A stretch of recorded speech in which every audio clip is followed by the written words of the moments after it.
Prvič zaradi tega, ker se strinjamo s tem in pač delamo to, kar je tukaj, in se nam zdi pomembno ne zgolj za ljudi te skupnosti, ki tukaj prebiva, dela, ampak za celotno mesto, ker se izvajajo noter aktivnosti, ki drugje nimajo prostora, in kaj je še mogoče bolj pomembno, izvajajo na način, ki drugje nimajo prostora, se pravi na avtonomen, samoorganiziran način, kjer si skupnost, ki prebiva na nekem določenem področju, sama izbira lastno prihodnost in ne zgolj, da si jo izbira, tudi gradi v to smer. Rok je prostor, kjer se je zbrala skupina ljudi, ki hočejo opravljati svoje dejavnosti zunaj institucij in ki nočejo opravljati komercialnih dejavnosti in ki hočejo v bistvu nasloviti vse te teme, ko so v družbi na nek način nevidne. Govorimo o socialnih temah, o problemih migrantov, problemi gentrifikacije, problemi izključevanja, rasizma, seksizma in vse to.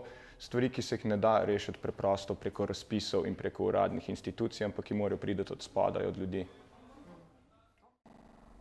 Ljudje, ki pridejo sem ustvarjati in delovati, njihov motiv ni denar, ampak nekakšno sodelovanje,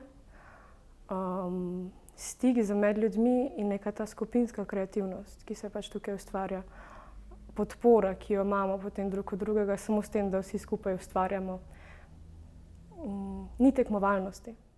Tukaj deluje toliko ljudi, da ne moreš take skupnosti kar razpustiti in to pač dati v nič, v neko novo vizijo, kar resetiraš, kar vzameš vso zgodovino, vse, kar smo ustvarjali. Tukaj so, ne vem, to je vse skoraj reciklirano, razen teh stvari, ki so malo tudi kupljene, seveda. Vse je bilo zbrano s prostovoljnimi prispevki, prostovoljno delo, ni bilo kapitalizma tukaj niti kanček. Sicer pa poleg nekega našega partikularnega interesa za Rog, se mi zdi tudi to širši politični boj proti gentrifikaciji centra mesta in proti temu, da bi se kultura in podobne dejavnosti oziroma vse, kar tukaj delamo, proti temu, da bi se to lahko izvajalo samo v nekih institucijah in da se lahko izvaja to samo z nekim denarjem.